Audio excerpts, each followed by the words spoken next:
Good morning, everybody. Yeah, right? Look, the woman's like, this is ridiculous. It's minus 18. But look, she looks sad in her eyes. It feels like minus 29 out there. Okay, now a smile and a wave. But she's like, honestly, I just need to get where I'm going. It's cold. Not nice. No. But we are talking beer. That always cheers things up a little bit. Crystal Luxmore is here. She's a beer sommelier, which is known as a Cicerone. That's right, yeah. So Cicerones write a 3-hour written exam and then a blind tasting portion.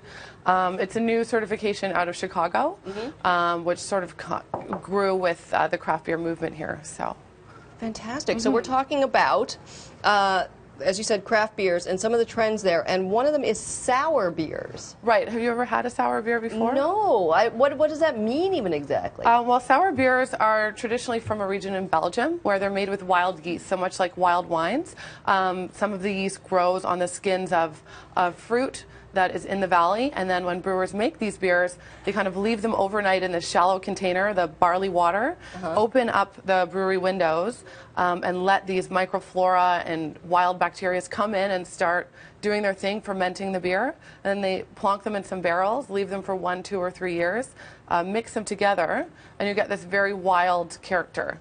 So that's the traditional sour beer. Yeah, we'll open this one up. I brought it from Belgium to What's it for you called? to taste. It's called an oud gueuze, and a gueuze means like a blended sour. Oh, we've got some look at that! Mark's lovely running. Here. Yeah. Our floor director is running for. Sorry about that. There we go. So we'll pour it nice please. and slowly because we've got all these bubbles here. There we go.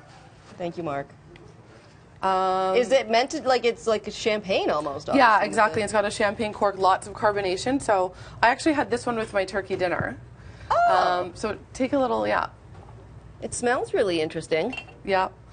So this is a very sour beer. It's got like, in the beer world, we describe it as sort of horse blanket, hay, really earthy sourness. Ooh. Wow. Yeah. All of those descriptors that you just mentioned are very accurate. Yeah. It's making me pucker. In a positive way, or what are you thinking? It's acquired. Wouldn't you say that's an acquired taste? I think so. Although a lot of my friends that don't love beer, I always take them to sours first. They're like, I've never met a beer that I like, but I love wine, because these sort of acidic notes, more tart lemon flavors, can be, and it's sort of the opposite of what we all perceive beer to be. It's interesting, and I think I would enjoy that more with food, like you're saying, like have that with turkey. I can see it really going nicely together. Yeah. So also the shrinking pint glass is something that we're seeing. Yeah, so, in bars we used to sort of always get our full pint of beer, 5% sort of English style ale or lager, have a few of those, go home, have a great night out. But now with craft beer, a lot of brewers are packing in a ton of flavor, which means they want lots of malt, they have more malt to ferment, they get higher alcohol beers. So we're looking at imperial stouts that are 9, 10, even 11%. Double or triple India Pale Ales that are clocking in around the same amount, and you don't really want to drink a full pint of those. So instead, the beers are coming more in a tulip glass, which is about 16 ounces or so. Okay. Or even we'll see some more wine glasses popping up.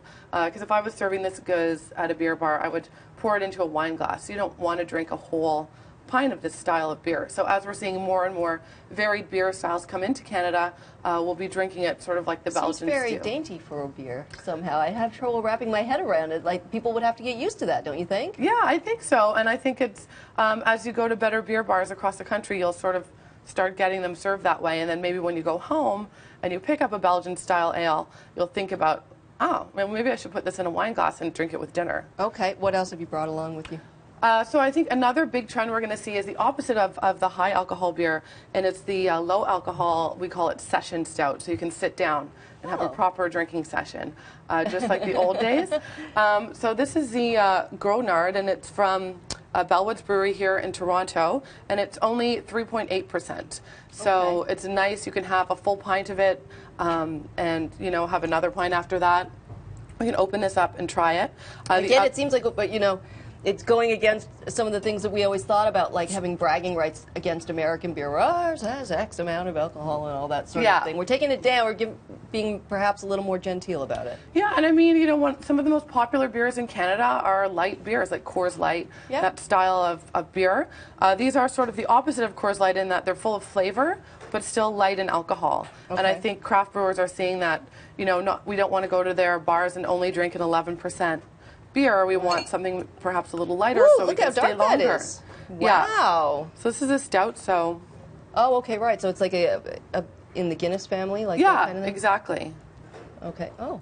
So it should be a little bit chocolatey, roasty. Yeah, coffee I was thinking of when I first smelled it. It's a good morning beer for that reason. Hilarious. Oh, that's nice. That's easy breezy. That's not bad. Like, considering it's a stout. We're out of time, but I don't want these to not get mentioned. So just real quick. So Muskoka's releasing a session beer in February, and it's an IPA.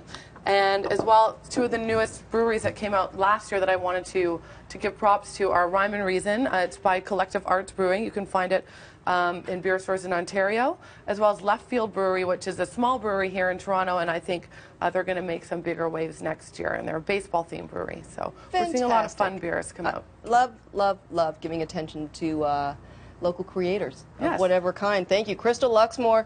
She is a beer expert known as a Cicerone, and those are some of the beer trends for 2014. Great to have you here. Thank you.